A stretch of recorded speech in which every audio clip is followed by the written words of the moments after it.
বন্ধুরা নমস্কার। আমি কণিকা, বয়স 60। আজ আমি তোমাদের শোনাব আমার জীবনের সবচেয়ে অবিশ্বাস্য অভিজ্ঞতার কথা। আমার বয়স যখন 55, আমার স্বামী তখন মারা গেলেন।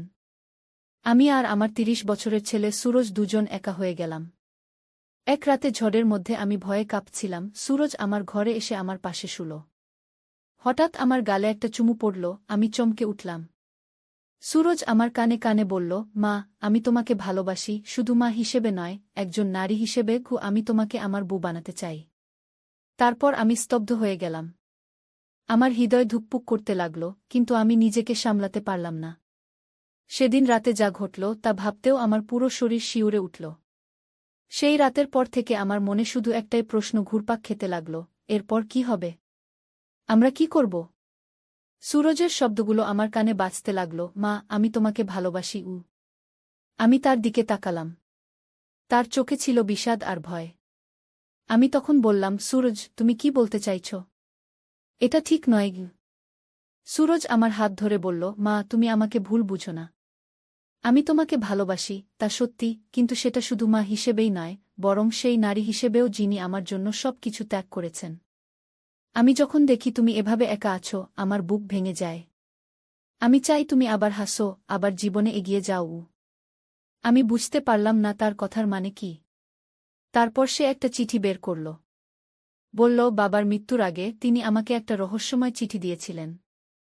এতে লেখা আছে যে তার একটা বড় গোপন আছে, যা তুমিও জানো না। আমি অবাক হয়ে তার দিকে তাকালাম। সুরজ আবার বলল, বাবা লিখেছেন তার বাবার একটা বাড়ি আছে উত্তরবঙ্গে, দার্জিলিংয়ের পাশে। কেউ জানে না এটার কথা। এই বাড়িতে নাকি অনেক মূল্যবান জিনিস আছে। কিন্তু এই বাড়ি খুঁজে বের করতে হলে আমাদের দুজনকে একসাথে যেতে হবে। আমাদের ভান করতে হবে যে আমরা স্বামী স্ত্রী, নইলে সেখানে ঢুকতে দেবে না। আমি তখনও বিশ্বাস করতে পারছিলাম না। আমার স্বামী কিভাবে এতদিন এমন একটা গোপন রাখলেন? সুরজ বলল, মা, আমি জানি এটা অদ্ভুত শোনাচ্ছে, কিন্তু আমাদের যেতে হবে। বাবা লিখেছেন যে সেই বাড়িতে তার বাবার একটা বড় সম্পত্তি লুকানো আছে, যা আমাদের ভবিষ্যৎ পরিবর্তন করে দিতে পারে। কিন্তু সময় কম, আমাদের আগামীকাল রাতের মধ্যেই রওনা দিতে হবে। আমি বুঝলাম সুরজ কখনোই অনুপযুক্ত কিছু বলতে চায়নি, বরং সে আমাকে সাহায্য করতে চেয়েছিল। আমি স্বস্তি পেলাম। পরদিন আমরা দুজন দার্জিলিং এর দিকে রওনা দিলাম। আমাদের একটাই উদ্দেশ্য, সেই রহস্যময় বাড়ি খুঁজে বের করা এবং আমার স্বামীর গোপন সম্পত্তি পাওয়া। আমার মনে প্রশ্ন ছিল, কেন তিনি আমাকে কখনো এই বিষয়ে বলেননি? ট্রেনে যাওয়ার সময় সুরজ আমাকে বলল, মা, বাবার চিঠিতে আরও বলা আছে যে আমাদের সেখানে পৌঁছানোর পর আমাদের একটা নতুন নাম ব্যবহার করতে হবে। আমি হব বিকাশ আর তুমি হবে সুমিতা। স্থানীয় লোকেরা খুব সন্দেহপ্রবণ, তাই আমাদের স্বামী স্ত্রী সাজতে হবে। আমি মাথা নাড়লাম, ঠিক আছে। কিন্তু আমাদের খুব সাবধানে থাকতে হবে। কেউ যেন বুঝতে না পারে আমরা কে। দার্জিলিং স্টেশনে পৌঁছে আমরা একটা ছোট হোটেলে উঠলাম। সুরজের কাছে ছিল একটা পুরানো মানচিত্র, যেটা তার বাবা চিঠির সাথে দিয়েছিলেন। সেই মানচিত্র অনুসরণ করে আমরা শহর থেকে দূরে পাহাড়ের ঢাল বেয়ে উপরে উঠতে লাগলাম। পথে যেতে যেতে আমরা একটা পুরানো ডাকবাংলোতে থামলাম। এখানে একজন বয়স্ক চৌকিদার ছিলেন। তিনি আমাদেরকে দেখে খুব অবাক হলেন। আপনারা এখানে কি করছেন? চৌকিদার জিজ্ঞেস করলেন। সুরজ উত্তর দিল, আমরা বিকাশ আর সুমিতা। আমরা এখানে ভ্রমণে এসেছি। চৌকিদার সন্দিগ্ধভাবে আমাদের দিকে তাকালেন, এটা সাধারণ পর্যটন এলাকা নয়। আপনারা কি সত্যি ভ্রমণে এসেছেন? সুরজ তার পকেট থেকে একটা পুরানো ঘড়ি বের করল, আসলে আমরা এটার মালিক খুঁজছি। আমার বাবার কাছ থেকে পেয়েছি। চৌকিদার ঘড়িটা দেখে চমকে উঠলেন, এটা? এই ঘড়ি? এটা তো রায় পরিবারের সম্পত্তি। আপনি কি মিস্টার রায়ের পুত্র? সুরজ মাথা নাড়ল, হ্যাঁ, আমি বিনো রায়ের ছেলে। চৌকিদার আমাদের দিকে তাকিয়ে বললেন, আসুন, আপনাদের সাথে আমার কিছু কথা আছে। তিনি আমাদের একটা পুরানো কক্ষে নিয়ে গেলেন। সেখানে তিনি একটা ছবি দেখালেন। আমি চমকে উঠলাম। ছবিতে আমার স্বামী ছিলেন, কিন্তু তার পাশে আরেকজন মহিলা, যাকে আমি চিনি না।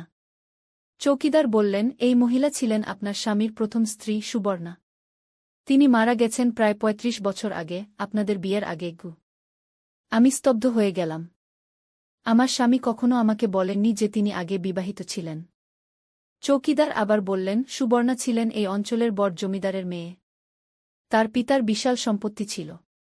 কিন্তু তার একটি শর্ত ছিল, যদি সুবর্ণার সন্তান না হয় তাহলে সমস্ত সম্পত্তি ফিরে যাবে জমিদার পরিবারের কাছে।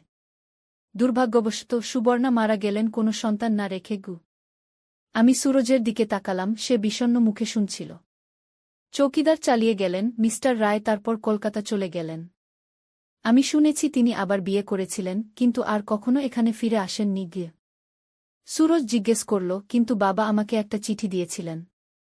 এখানে বলা আছে যে এখানে একটা গোপন সম্পত্তি আছে। চৌকিদার মাথা নাড়লেন, হ্যাঁ, জমিদার বাড়িতে একটা গোপন তহবিল আছে।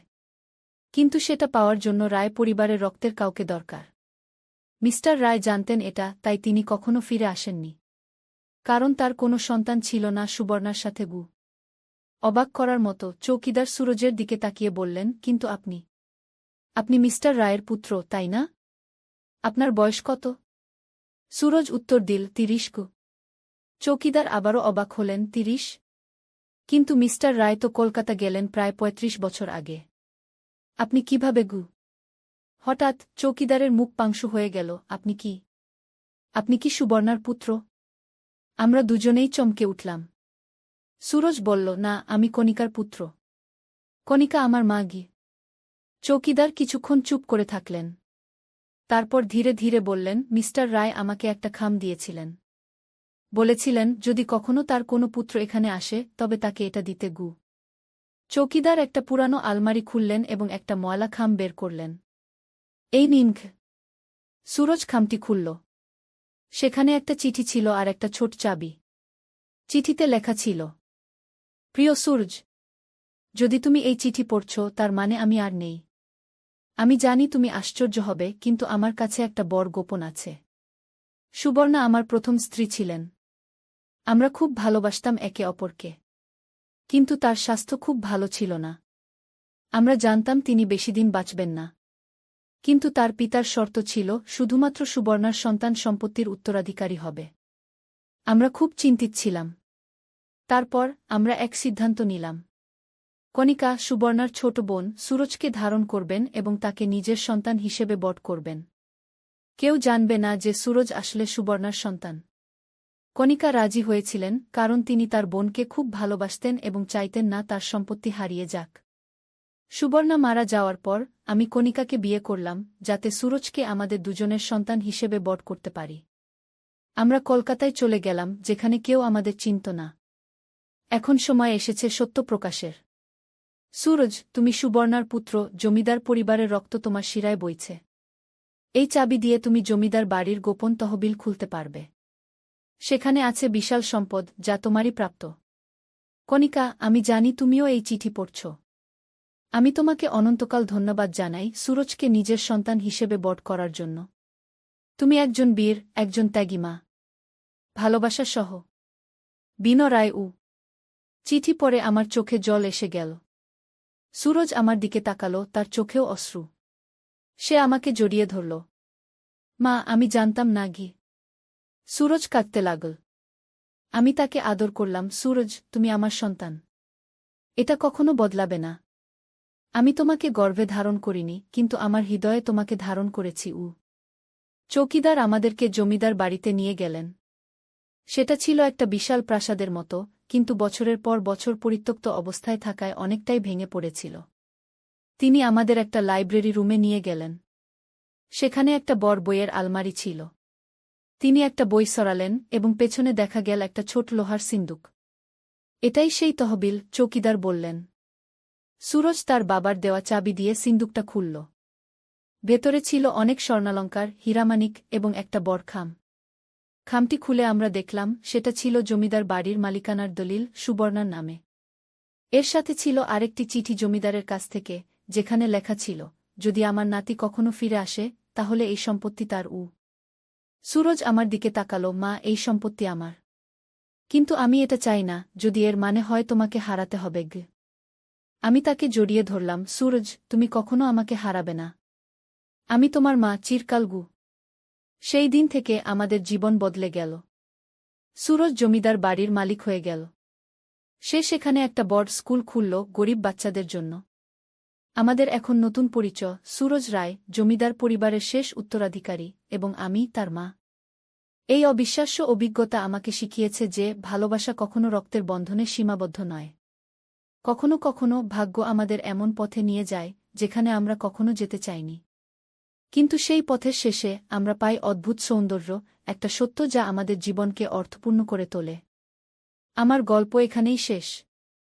একজন মা হিসেবে আমার অভিজ্ঞতা, একটা রহস্যময় অতীত এবং একটা অপ্রত্যাশিত ভবিষ্যৎ।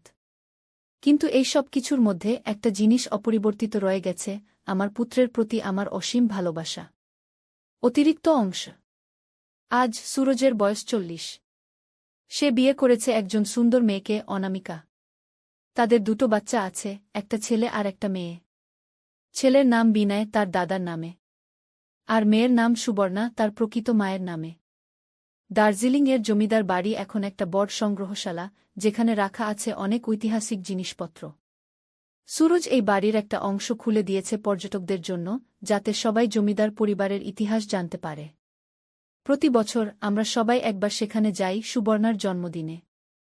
সেদিন আমরা তার সমাধিতে ফুল দিই এবং তাকে ধন্যবাদ জানাই তার ত্যাগের জন্য। আমি এখন বৃদ্ধা, কিন্তু আমার হৃদয় এখনও তরুণ। যখন আমি আমার নাতিনাতনীদের দেখি, আমি ভাবি জীবন কতটা অদ্ভুত। অনেক সময় আমরা যা দেখি তা সত্য নয়। সত্য লুকিয়ে থাকে গভীরে, আমাদের হৃদয়ে।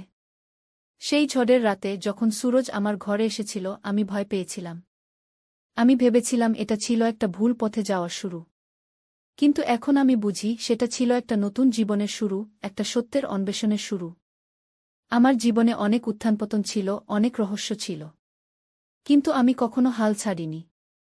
আমি লড়াই করেছি আমার সন্তানের জন্য, আমার পরিবারের জন্য। আজ যখন আমি পিছনে ফিরে তাকাই, আমি গর্বিত।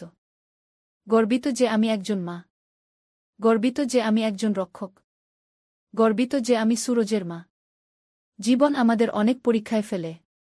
কিন্তু যদি আমরা সাহসী হই, যদি আমরা সত্যকে গ্রহণ করি, তাহলে আমরা জীবনের সব চ্যালেঞ্জ অতিক্রম করতে পারি। আমার নাম কণিকা। আমার বয়স 60। এবং আমি সবেমাত্র আমার জীবনের সবচেয়ে বড় সিদ্ধান্ত নিয়েছি। সুরজের প্রস্তাবে আমরা সবাই এখন সিমলাতে একটি নতুন বাড়ি কিনেছি। পাহাড়ের ঢালে সাদা তুষারের মাঝে একটি সুন্দর কুটির।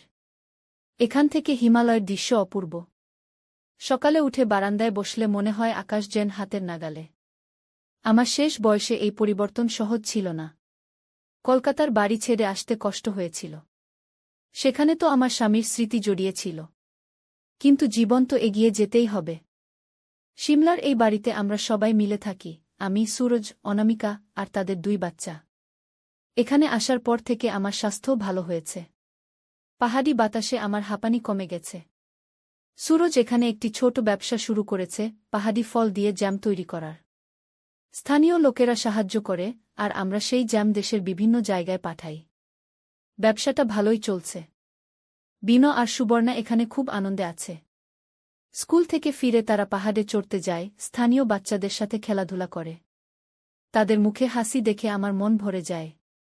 গত মাসে আমরা সবাই মিলে দার্জিলিংয়ে বেড়াতে গিয়েছিলাম। জমিদার বাড়িটা এখন পুরোপুরি নবীকরণ করা হয়েছে। সেখানে এখন অনেক পর্যটক আসে। সুরজের স্কুলটি এখন একটি বড় শিক্ষা প্রতিষ্ঠানে পরিণত হয়েছে। আমি যখন সেই বাড়িতে যাই, সুবর্ণার ছবির সামনে দাঁড়াই। আমি তাকে বলি, বোন, তোমার ছেলে তোমাকে গর্বিত করেছে। সে একজন ভালো মানুষ হয়েছে কি? আমি জানি না আমার আর কতদিন বাঁচব। কিন্তু আমি জানি আমি সন্তুষ্ট চলে যাব। আমার জীবন সার্থক হয়েছে। আমার সন্তান সুখী, আমার পরিবার একসাথে আছে। এর চেয়ে বেশি আর কি চাই? কাল রাতে আমি একটা স্বপ্ন দেখলাম। স্বপ্নে আমার স্বামী আর সুবর্ণা দুজনকেই দেখলাম। তারা আমার দিকে তাকিয়ে হাসছিলেন।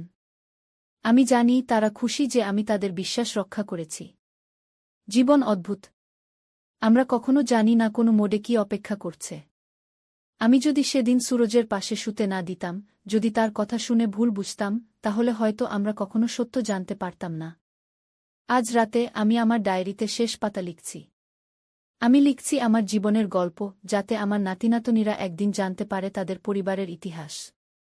যাতে তারা জানে ভালোবাসা কখনো রক্তের বন্ধনে আবদ্ধ থাকে না।